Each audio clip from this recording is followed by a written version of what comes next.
ससुराल ही अपना घर होता है। मम्मी अब मेरी भी तैयारी कर दो, मुझे भी आज शाम तक अपने घर जाना है। क्यों, ऐसा क्या? मीना जी ने तो प्रश्नों की झड़ी ही लगा दी। सीमा चुपचाप दूसरे कमरे में जाकर अपना सामान पैक करने लगी। सीमा की शादी हुए अभी 7 साल हो गए हैं और वह 5 वर्ष की बेटी की माँ भी बन गई है। मायके में उसकी शादी के बाद ही दोनों भाइयों की शादी हुई थी। हालांकि दोनों भाभियाँ उम्र में उससे छोटी ही होंगी, लेकिन मीना जी को आज भी लाडली सीमा बच्ची और वह दोनों बहुएं बड़ी लगती थी। वर्मा जी का अच्छा खासा बिजनेस था और दोनों भाई भी एमएनसी में बहुत अच्छे पैकेज पर कार्यरत थे।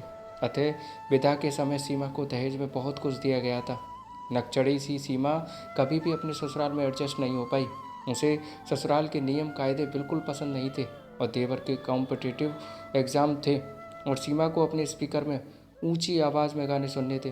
बस जरा सा देवर जी ने मना करा तो सीमा ने घर सर पर उठा लिया और रो रो कर अपनी माँ को फ़ोन किया। तो दूसरे ही दिन मीना जी ने दोनों भाइयों को बहन को लेने के लिए ससुराल भेज दिया।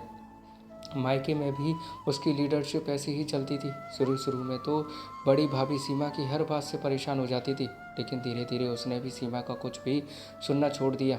छोटी बहू के आने के बाद तो बड़ी भाभी की रसोई भी अलग ही हो गई थी। अब वह सीमा से कोई मतलब नहीं रखती थी। कुछ समय बाद ससुराल में सीमा ने अपने बेटे को जन्म दिया। इतने सालों के बाद घर में बच्चा पाकर खुशी में उसके सास ससुर निहाल हो उठे। माँ बनने के बाद तो सीमा और भी अभिमानी हो गई थी। कुछ समय बाद जब उसके देवर की शादी हुई तो सीमा की सासू माँ को निधि के रूप में एक वास्तविक निधि ही मिल गई थी। छोटी बहू को अपने पास रखकर सीमा की रसोई भी उन्होंने ऊपर अलग ही कर दी थी। अलग रहकर बच्चे का और उसका काम बहुत बढ़ गया था। उसके पति अपनी किराने की दुकान बंद करके रात को घर आते थे तो राजेश को खाना खिलाने की जिम्मेदारी भी उसी की थी। जब तक इकट्ठे रहते थे तो माँ ही रात को राजेश को खाना गर्म करके दे दिया करती थी। वह तो अपने छोटे बच्चे के साथ कमरे में ही सोई रहती थी। 2 साल बाद बिट्टू को स्कूल में दाखिला कर दिया गया, लेकिन फिर भी सबसे लड़कर मायके जाना उसकी आदत बन चुकी थी। सबसे तनातनी पढ़ने पर सीमा ने आपके फिर जब मायके में फ़ोन करा तो हमेशा के जैसे मीना जी ने अपने बेटे को सीमा को लेवाने के लिए भेज दिया, क्योंकि बिट्टू BF स्कूल जाने के लगा था। इसलिए अब के राजेश ने बिट्टू को सीमा के साथ भेजने के लिए साफ मना कर दिया। सीमा भी गुस्से में बिट्टू को उनके पास ही छोड़कर अकेले ही मायके चली गई। अब राजेश और उसके बच्चे का ख्याल भी उसकी सासू माँ ही रखती थी। सीमा का ख्याल था हमेशा के जैसे जल्दी ही राजेश जी लेने आ जाएंगे और बिट्टू का ख्याल रखना उनके लिए बहुत मुश्किल हो जाएगा, लेकिन अब के ऐसा ना हुआ। सीमा की देवरानी और सासू माँ ही छोटे बिट्टू को स्कूल भेजती थी और राजेश के खाने का भी ख्याल रखती थी। अब सीमा ने फ़ोन पर एक नया प्रपंच शुरू किया कि देवरानी उसका सारा सामान लेना चाहती है और उसके पति को भी फुसलाना चाहती है, लेकिन अब उसकी किसी पर कोई असर नहीं पड़ता था। झंझलाहट में वह मायके में भी बड़ी भाभी को तो ज़्यादा कुछ कह नहीं पाती थी। हाँ, छोटी भाभी पर ही अपनी खींच उतारने की कोशिश करती थी। तो एक दिन छोटे भाई ने भी माँ को 2 टूक कह दिया था कि अगर सीमा का इसी तरह से दखल रहा तो वह भी उनके साथ नहीं रहेगा। उसके बाद मीना जी का व्यवहार भी काफ़ी बदल गया था। अब वह गाहे बगाहे छोटे बहू की साइड लेने लगी थी।